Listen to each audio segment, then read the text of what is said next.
नमस्कार, म जयप्रकाश चौधरी। मेरो घर ग्रामथान गाउँपालिका वार्ड नम्बर 3 सिद्राहा। म नेकपा एमाले मोरङ जिल्ला निर्वाचन क्षेत्र नम्बर 4 को प्रदेश कबाट प्रत्यक्ष उम्मेदवार। तयारी एकदमै व्यापक छ। अहिले अब निर्वाचन क्षेत्रीय कमिटीले यो 23 दिनको यो निर्वाचन सम्बन्धी कार्यक्रमहरू तयार गरिएको छ र अब नियमित रूपमा त्यो समुदायमा, बस्तीमा, वार्डमा गएर त्यो कार्यक्रमहरू तय छ। अहिले के अरे गाउँका बस्तीका मतदाताहरूसँग एकदमै भेट्ने काम, आफ्ना साथीभाइ इष्टमित्रहरूसँग भेट्ने काम एकदमै तीव्र रूपमा भइरहेको छ। विभिन्न ठाउँमा हाम्रा साथीहरू आउनु पर्यो, हाम्रा उम्मेदवारहरू को भनेर के अरे चिन्नु पर्यो, चिनाउनु पर्यो भन्ने खालको कुरा आइरहेको छ। त्यस कारणले आइदिनु पर्यो भनेर अब साथीहरूलाई चिनाउनकै लागि पनि अहिले कुदाकुद भइरहेको छ। अहिले वास्तवमा हाम्रो निर्वाचन क्षेत्रमा मुख्यतः पेसागत हिसाबमा अधिकांश खेती किसानी गर्ने मानिसहरूको बसोबास रहेको छ र अहिले किसानहरूको ठुलो समस्या, मुख्य समस्या भनेको के अरे खाद, मल बिउ, सिँचाइको समस्या रहेको छ र अहिले यो मलको, खादको समस्या देशव्यापी रूपमा एउटै हो, समान खालको समस्या रहेको छ। र अब म आफै पनि म किसानको छोरो र जसरी किसानहरू विगत 2-3 वर्षदेखि लगातार यो मलको, बिउको समस्या भोगिरहनु भएको छ, म आफै पनि त्यो भोगाई आफैले पनि भोगेको हुनाले अब यो समस्यालाई अब समाधान गर्ने गरी म फेरि प्रतिबद्धता गर्दिनँ। म के भन्छु भने यो समस्या किसानहरूको मुख्य समस्या भएको हुनाले यो समस्या समाधान गर्नका लागि म आफ्नो भरमग्दुर प्रयास गर्नेछु। यो समस्या, किसानहरूको यो खालको समस्या फेरि पनि अब नदोहोरियोस् र यो खालको समस्याले हाम्रो फेरि पनि अर्थतन्त्रसँग जोडिएको छ। यो समस्या हामीले समाधान गर्न सकेनौँ भने कृषकहरू अहिले निराश लाग्दो अवस्थामा छ, उनीहरूमा निराशापन छ। त्यस कारणले अब उनीहरूलाई यो मलको, उनीहरूको जोताइमा अहिले जसरी खर्च लागिरहेको छ, जसरी सहज ढङ्गले उनीहरूलाई उपलब्ध भइरहेको छैन, त्यो निराशाजन्य अवस्थाले गर्दा किसानहरू अब यो पेसाप्रति विकसित हुँदै जाँदैछ र भोलि यो कृषिमा उत्पादन घट्दो क्रममा घट्दै जानेछ र यो अर्थतन्त्रलाई यसले ठुलो नोक्सानी पुर्याउनेछ। त्यस कारणले मेरो पहिलो उद्देश्य यो कृषकहरूको यो ठुलो समस्यालाई कसरी समाधान गर्ने कुरामा म एकदमै लागि पर्नेछु। यसलाई उनीहरूले जुन अपेक्षा गरेको छ, आशा गरेको छ, यो आशा र अपेक्षालाई पुरा गर्नेमा मेरो प्रयत्न सफल हुनेछ भन्ने मलाई लाग्दछ। त्यसै गरी अहिले देशको अर्थतन्त्रलाई अर्को ठुलो हिस्सा भनेको युवाहरूको हिस्साले योगदान गरिरहेको छ। आज पनि मुलुकलाई रेमिटेन्सले मुलुकको अर्थतन्त्रलाई निकै ठुलो बल पुगिरहेको छ र मुलुकमा हाम्रो थुप्रै बेरोजगार युवाहरू निराश लाग्दो अवस्थामा छ। उनीहरू अब हाम्रो देशमा आफ्नो भाग्य भविष्य देखिरहेका छैनन् र ती युवाहरूलाई पनि हामीले सम्बोधन गर्नै पर्छ। अब उनीहरूलाई पनि हामीले यही आफ्नै देशमा, स्वदेशमै के अरे रोजगार पाउने, यहीँ पनि हामीले केही उद्यम गर्ने र आफ्नो उद्यम विकास गरेर आफ्नो व्यक्तिगत पारिवारिक आर्थिक अवस्था सुधार गर्दै यो देशकै अर्थतन्त्रलाई, समाजकै अर्थतन्त्रलाई एउटा सकारात्मक टेवा पुग्नेछ। त्यस कारणले ती बेरोजगार युवाहरूलाई अब यो श्रम बजारमा बेरोजगार युवाहरूलाई के अरे त्यहाँ बेरोजगार युवाहरूलाई त्यहाँ श्रम बजारमा उनीहरूलाई जागिर पाउनका लागि उनीहरूले त्यो ठाउँमा काम पाउनको लागि उनीहरूसँग कस्ता कस्ता खालका आवश्यकताहरू कस्ता कस्ता खालका सिपहरू हुनुपर्छ भन्ने कुराहरू त्यो बुझेर त्यसको अवस्था पहिचान गरेर ती सम्बन्धी सिपहरू युवाहरूलाई प्रबन्धन गरेर युवाहरूलाई त्यो श्रम बजारमा बिक्री हुनको लागि श्रम बजारमा रोजगार पाउनको लागि योग्य बनाउने र अर्को एक खालको युवाहरूले आफै पनि उद्यम गर्न चाहन्छ भने उद्यमशीलता सम्बन्धी उनीहरूमा एउटा सिप प्रदान गरेर र उनीहरूलाई उद्यम सुरुवात गर्नको लागि केही आर्थिक कुराको आवश्यकता पर्दछ ती आर्थिक कुराहरूलाई पनि हामीले विभिन्न वित्तीय सङ्घ संस्थाहरू मार्फत कसरी सहज रूपमा उपलब्ध गराउने र जसले गर्दा त्यो उद्यम उसले सोचेको उद्यम उसले सफल ढङ्गले सञ्चालन गर्न सकोस् भन्ने कुरामा म आफ्नो काम कारबाहीलाई अगाडि बढाउने छु। अब सबभन्दा ठुलो देशको समृद्धि र विकासमा ठुलो योगदान पुर्याउने पाटो भनेको शिक्षा नै हो। हामीले शिक्षालाई सबल गुणस्तरीय बनाउन सकेनौँ भने फेरि पनि हामीले परिकल्पना गरेको विकास पुग्न सक्दैन। र अहिले मैले हेरेको शिक्षा 3 खालको शिक्षा देशमा विद्यार्थीहरू उत्पादन भइरहेको छ। एउटा मैले हेर्दाखेरि एउटा गाउँ तहमा पढ्ने शिक्षा जो एउटा गरिबको बालबालिकाहरूले पढ्ने शिक्षा र एउटा सहरमा पढ्ने सहर बजारमा पढ्ने खालको एउटा शिक्षा र अर्को एक थरी जो सम्भ्रान्त परिवारका बालबालिकाहरू विदेशमा अन्तर्राष्ट्रिय स्तरमा पढिरहेका छन् हैन। यो खालको मैले हेर्दाखेरि शिक्षामा वर्गीयता असमानता असमान खालको शैक्षिक उत्पादनहरू भइरहेको छ। र अब फेरि पनि हामी अर्को हाम्रो संविधानमा के परिकल्पना गरेका छौँ भने हामी समानताको हक नागरिकले हरेक नागरिकले प्राप्त गर्नेछ भन्ने कुरा हाम्रो संविधानले परिकल्पना गरेको छ। तर हामीले उत्पादन गरेको विद्यार्थीहरू असमान ढङ्गले उत्पादन भयो भने जुन हाम्रो संविधानले परिकल्पना गरेको समानताको हक प्राप्त गर्न सक्दैन। त्यो जो सामुदायिक विद्यालयमा उत्पादन भएको विद्यार्थीहरूले ती सहरमा त्यो अन्तर्राष्ट्रिय स्तरमा उत्पादन भएका विद्यार्थीहरूसँग प्रतिस्पर्धा गर्न सक्दैन। त्यसकारणले यहाँ एउटा अब यसै पनि हामीले निजी क्षेत्रका विद्यालयहरूलाई अहिले हतोत्साहित त्यसलाई बन्द गर्ने अवस्था छैन। तर पनि हामीले सामुदायिक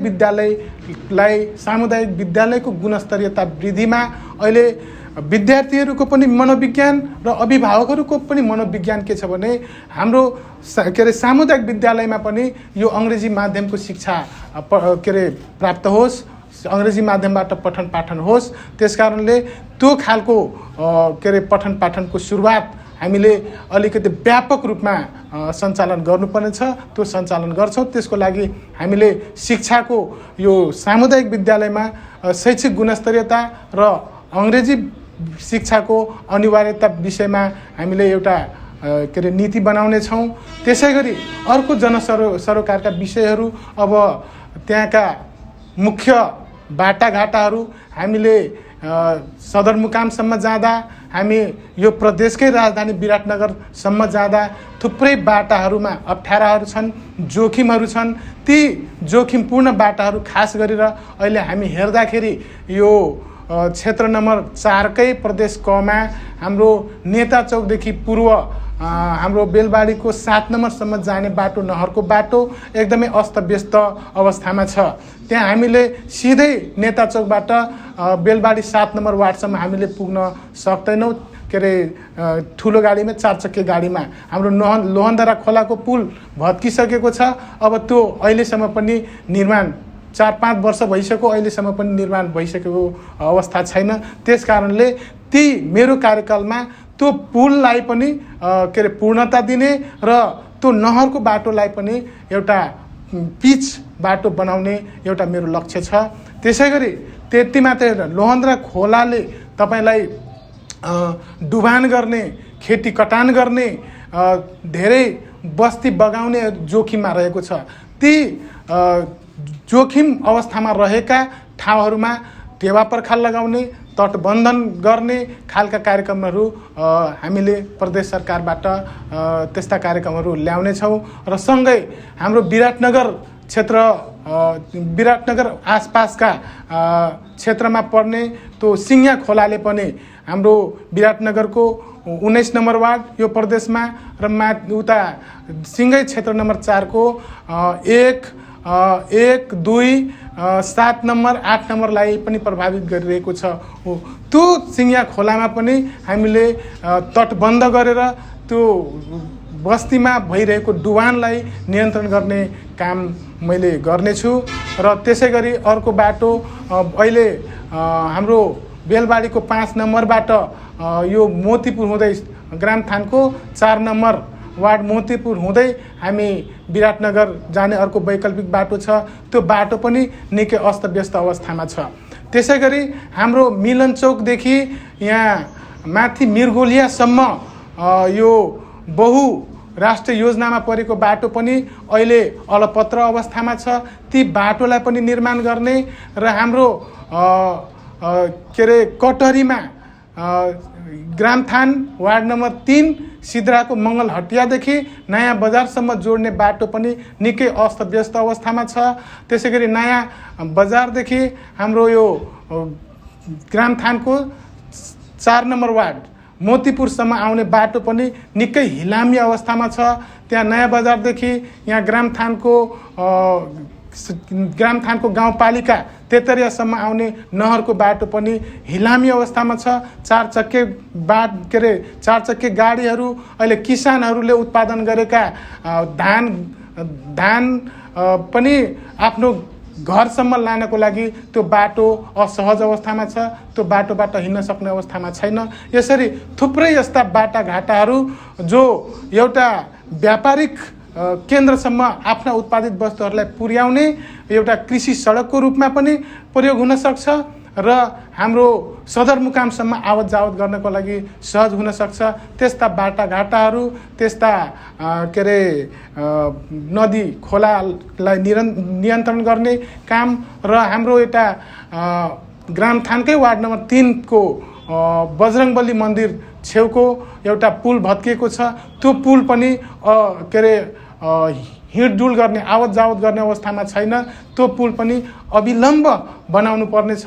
यी यस्ता कामहरू हामीले अगाडि बढाउनेछौँ। त्यसले गर्दाखेरि जनताहरूले अब विश्वस्त भएर मत प्राप्त गर्नेछन् भन्ने म आशा राख्दछु। त्यसै गरी अब उनीहरूको अहिले अलिकति म मुख्य सवालका कुराहरू गर्दैछु, मुख्य समस्याका कुराहरू गर्दैछु। स्वास्थ्यको क्षेत्रमा पनि हामीले व्यापक काम गर्नुपर्नेछ, व्यापक सुधार गर्नुपर्नेछ।